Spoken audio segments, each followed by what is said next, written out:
casa.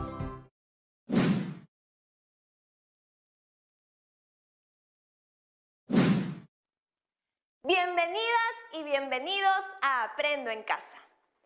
Esta es una iniciativa del Ministerio de Educación creada para que puedan seguir aprendiendo de forma segura, divertida y útil desde sus hogares.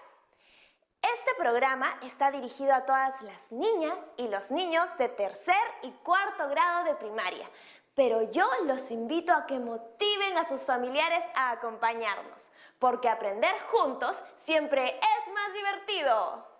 Familias de todo el Perú, recuerden que ustedes también tienen una importante tarea en este proceso.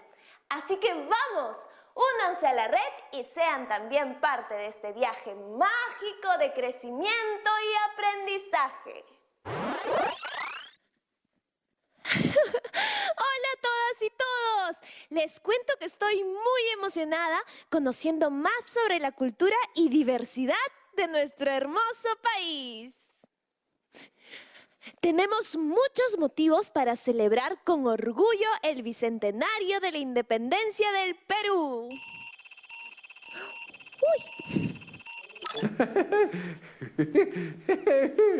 ¡Ay, qué buen ritmo, Techi! ¿Te encantó la música que vimos ayer? Hola, Valentín. Claro, la cultura del Perú es muy variada y hermosa.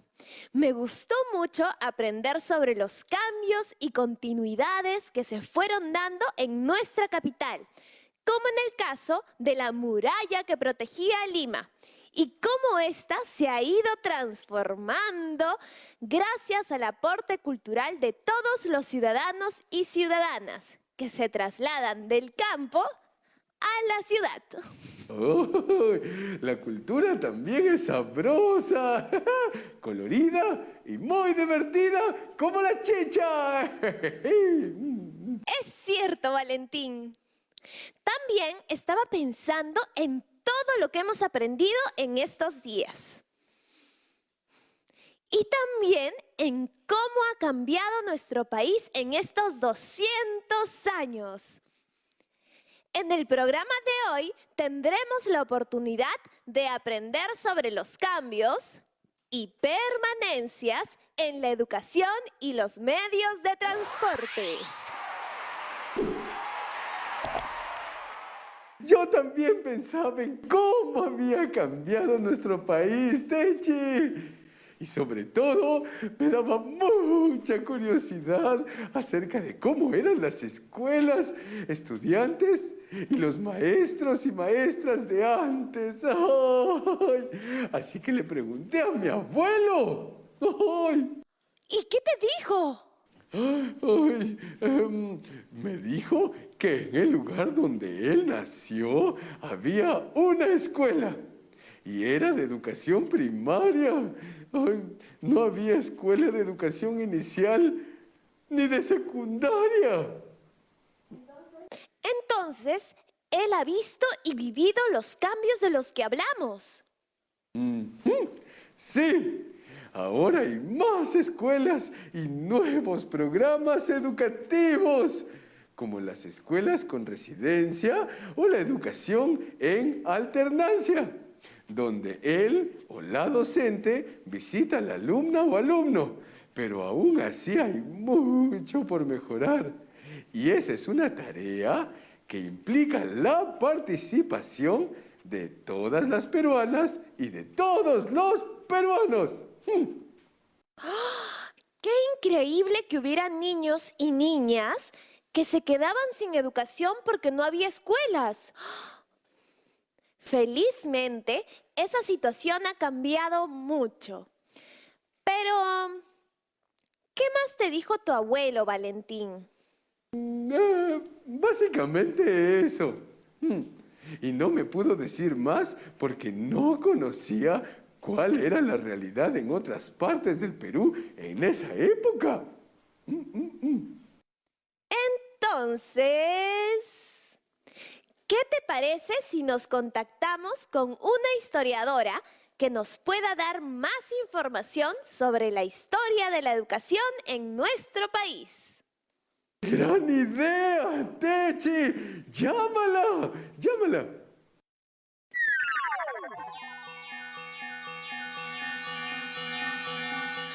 ¡Hola! ¡Victoria! ¡Victoria! Soy Techi y él es mi amigo Valentín. La contactamos porque queremos saber sobre la historia de la educación en el Perú, desde la independencia hasta hoy, que nos encontramos a las puertas del Bicentenario. Hola Techi, hola Valentín y hola a las niñas y los niños que nos ven desde sus casas. Gracias por invitarme para hablar de algo tan importante para nuestro país como es la educación. ¡Hola, Victoria! Mi abuelo me contó cómo era la situación de su escuela cuando era niño. Y nos preguntábamos, ¿cuál era la situación en el resto del Perú? Claro, les cuento que después de la independencia, para las autoridades era muy importante que todos supieran leer y escribir para conocer sus derechos y expresar su opinión. Y en esa época, el que las personas puedan educarse, es decir, asistir a una escuela, era muy difícil de lograr. Y por eso había muy pocas personas que sí sabían leer y escribir. Ah, pero en donde crecieron los amigos de mi abuelo, no había escuela cerca. ¡Ay, no pudieron estudiar! ¡Ay! Eso es muy cierto. En algunos lugares lejanos no había escuelas. Muchas veces tenían que viajar y mudarse a las ciudades para poder estudiar. Pero felizmente ahora es diferente. La educación no solo es un derecho universal, sino que hay más escuelas y programas educativos en el campo y en la ciudad. Así es, la educación ha tenido una serie de cambios y de avances a lo largo de estos 200 años. Veamos algunos de estos logros y cómo sucedieron. En 1930 se declaró que la educación sea gratuita para el nivel primaria y además que fuera obligatoria. En ese mismo año, las hermanas Victoria y Emilia Barcia Bonifati crearon el primer jardín de infancia público para niños. Luego, en 1940, se declaró que la educación sea gratuita para el nivel secundario. Y esto permitió a más personas continuar y acceder a su educación. ¡Wow! ¡Qué interesante! Esos cambios explican por qué mi abuelito pudo aprender a leer y escribir. Así es, Valentín. Hubo muchos cambios importantes, pero esos no fueron los únicos. Hay uno que para mí tiene gran significado. ¿Cuál podría ser? Uno que se relaciona directamente contigo y conmigo. El acceso de las niñas a la educación. ¿Acaso antes las niñas no iban a la escuela? Ay, ¿no tenían el derecho a la educación como los niños? ¡Ay! Para muchas familias era más importante que solo los hijos varones asistan a una escuela y que aprendieran a leer y escribir, mientras que las niñas debían quedarse en el hogar para aprender a hacer las labores del hogar. ¿Qué? ¡Ay! ¡Ay! Pero esta situación ya cambió, ¿es cierto? Afortunadamente sí, las mujeres hemos conseguido muchos logros, pero aún tenemos algunos retos por alcanzar. Por ejemplo, aún falta que algunos padres y madres de familia tomen conciencia que es muy importante que todas las niñas de las zonas rurales asistan a la escuela y que de esa manera tengan los mismos deberes, derechos y oportunidades. ¡Qué interesante conversar contigo, Victoria, sobre los cambios que ha tenido la educación en estos 200 años de independencia y lo que aún falta por cambiar. He quedado muy impresionada. Tenemos un mensaje muy importante que también nos servirá para seguir haciendo grande a nuestro país. ¡Santas plumas de águila! No se olviden de desinfectar todo, todito, todo. Lávense las manos, eviten aglomeraciones y mantengan el distanciamiento social. No olviden usar doble mascarilla y que estas deben cubrirnos hasta la nariz o, en mi caso, el pico. A seguir cuidándonos. Ay,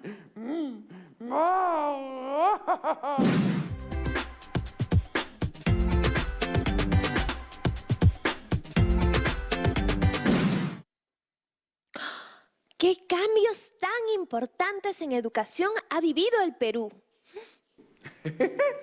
Sí, saber todo esto dan muchas ganas de querer hacer mejor las cosas. Valentín, ¿a dónde te fuiste? Es que, ya que Victoria nos está enseñando muchas cosas, quería hacerle preguntas de otros temas.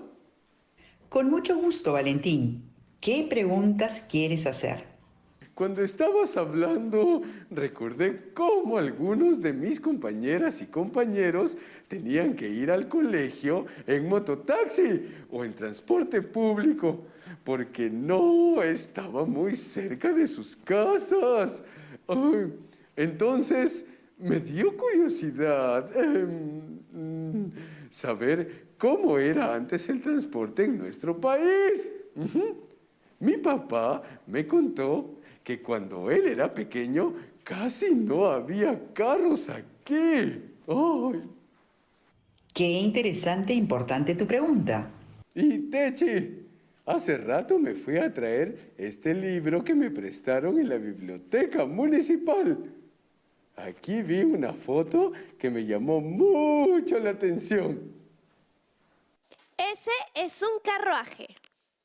Así es, Techi. Esa foto es de un carruaje. Y qué bueno, Valentín, que fueras a la biblioteca municipal a informarte. Porque si queremos conocer sobre algunos temas, las bibliotecas son los primeros lugares a los que debemos ir a investigar. Sí, en la escuela siempre nos dicen eso. Pero, Victoria, ¿nos puedes explicar esta foto? Por supuesto. Pero ¿qué les parece si primero hacemos un recorrido por los medios de transporte que se utilizaron en el Perú desde la independencia? ¡Qué buena idea! Entonces, empecemos. En los inicios de la República, los peruanos se movilizaban principalmente a caballo. Y aún hoy es un medio tradicional muy utilizado, porque se puede ir por lugares donde el camino es agreste. La diversidad geográfica del Perú obligó desde siempre el uso de diversos medios de transporte. Por ejemplo, en la Amazonía son los botes o pequepeques, en los Andes las mulas y los caballos, y en la costa carretas y otros. Y además circulaban por las calles de Lima calesas que eran de solo 2 ruedas y jaladas por una mula. Tenía capacidad para 2 pasajeros, pero en algunos casos se adaptaban para 4 y servían para movilizarse en la ciudad. Mientras que el balancín era un vehículo más pesado que podía recorrer distancias más largas, también tenía 2 ruedas y era jalado por 2 caballos. En uno de los caballos iba el jinete, a quien se le denominaba balancinero. ¡Ay, qué graciosos se veían los balancines! ¡Y qué divertido habrá sido viajar en uno de esos! ¡Ay! Seguro que sí, Valentín. pero era un transporte para pocas personas. Cuando más gente quería movilizarse, usaban la diligencia. Las diligencias eran transportes colectivos. Como en los buses de ahora. Algo así, Valentín. Eran grandes coches cerrados para entre 6 y 8 pasajeros, jalados también por caballos. La primera diligencia o carruaje público de pasajeros se realizó entre Lima y el Callao. ¡Qué impresionante todos los medios de transporte que había en esas épocas! Y hay más, Techi, porque para facilitar el transporte de mayor cantidad de personas, llegó el ferrocarril. El ferrocarril es un medio de transporte que está formado por una locomotora y vagones. Funciona con carbón que es quemado en una especie de horno llamado caldera y el vapor resultante genera la presión que lo hace funcionar. En 1860 funcionaban en el Perú 3 ferrocarriles con las rutas de Lima, Callao, Lima, Chorrillos y Tacna, Arica, siendo el primero de Sudamérica el que conectó Lima y Callao. A inicios del siglo XX se inauguró el Ferrocarril Central, que permitió conectar el puerto del Callao y Lima con las principales ciudades y centros mineros ubicados en la cordillera central. Y con el paso del tiempo llegó hasta La Oroya, Cerro de Pasco, Huancayo y Huancavelica. ¡Uy! ¡Qué construcciones tan impresionantes habrán sido! Sobre todo para esas épocas. Túneles y puentes debieron ser construidos para recorrer la cordillera. ¡Ay! Imagino cuánta gente habrá trabajado en ello. Es verdad eso, pero como ya se deben imaginar, ahí no quedó la cosa. A continuación llegaron los primeros autos y buses al Perú, que se usaron a inicios de 1900. El primer automóvil que llegó a Lima fue a vapor y causó gran asombro entre los limeños. Posteriormente llegaron los autos a gasolina y eléctricos. Y para aliviar en algo el transporte masivo, un nuevo medio hizo su aparición en nuestra capital, el tranvía. Los primeros tranvías eran pequeños trenes que fueron jalados por caballos. Y posteriormente se construyó un sistema de cables para que funcionen con electricidad. ¡Oh! ¡Qué rápido iban cambiando la forma de transportarse! Y eso que después se suprimió el uso del tranvía sin darle un reemplazo, lo que generó un grave problema en la ciudad. Además, la ciudad de Lima crecía y recibía cada vez más personas de otras regiones del país y no se cubría la gran demanda de transporte para todas ellas. Es así que los buses comenzaron a cubrir las rutas y a ganar un espacio en el sistema de transporte, ya que fueron la mejor opción para las personas que debían trasladarse grandes distancias. Hasta ahora permanecen en uso en las grandes ciudades. ¡Wow! Esta es una muestra de que cuando las ciudades y la población crecen, las demandas de un mayor y mejor transporte público se hacen urgentes. Tienes toda la razón, Techi. Y eso se ve con la llegada del siglo XXI, en donde se buscó una reforma y modernización del transporte. Es así que se pone en funcionamiento en la ciudad de Lima el Metropolitano, que es un sistema compuesto por buses de transporte de alta capacidad, corredores exclusivos y estaciones. Y todos los buses operan a gas natural vehicular, GNV.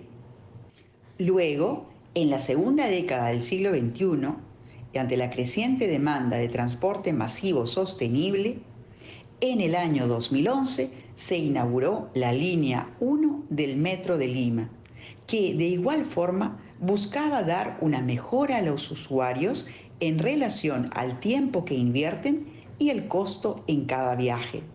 Y es conocido como el tren eléctrico, que une los distritos de Villa El Salvador y San Juan del Lurigancho. Actualmente está en construcción la línea 2 del Metro de Lima, que busca unir los distritos de Atevitarte con el Callao y Lima Metropolitana de manera subterránea. ¡Ay! ¿Cuánto ha cambiado la tecnología en el transporte? En Ayacucho yo camino más y también monto bicicleta. Excelente costumbre, Valentín. Es que desde el inicio de la pandemia, la bicicleta ha tomado un mayor protagonismo.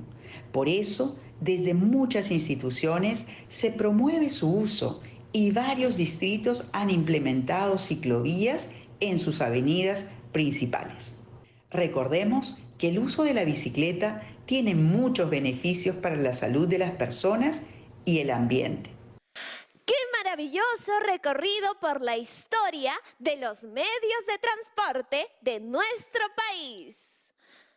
¡Ay, qué bueno que hiciste esa pregunta, Valentín! Siento que he viajado en el tiempo. Muchas gracias, Victoria, por habernos hecho conocer una parte importante de nuestra historia y los cambios que se han dado en nuestras localidades e imaginar los retos que se nos presentan al futuro. ¡Qué alegría haberles conocido! Me voy muy contenta de que hayamos aprendido juntas y juntos. Chao, Techi. Chao, Valentín. ¡Chao, Victoria! Muchas gracias. ¡Ay! ¡Mua! Adultos en casa. Qué importante es que conozcamos los cambios que se han dado en nuestra historia. Ahora que cumplimos 200 años de independencia. Y recuerden que si queremos buscar información sobre temas relacionados con la historia de nuestra localidad, podemos acudir a las bibliotecas municipales. En ellas encontraremos personas que estarán gustosos de ayudarlos con la información que buscamos.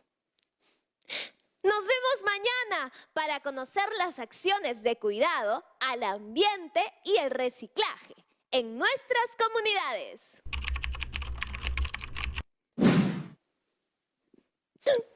Estimadas familias, al igual que este programa, podemos aprovechar diversas situaciones de la vida cotidiana para apoyar a nuestras niñas y niños en su aprendizaje. No olviden que las actividades que vemos aquí sirven a todas las personas, de todas las edades, y pueden fortalecer y unir a las familias. Hoy hemos visto los cambios en nuestras localidades con respecto a la educación y los medios de transporte después de 200 años de independencia. Y recuerden que mientras tanto yo estaré aquí con Macabot para conectarnos a mi red para seguir aprendiendo. ¡Nos vemos!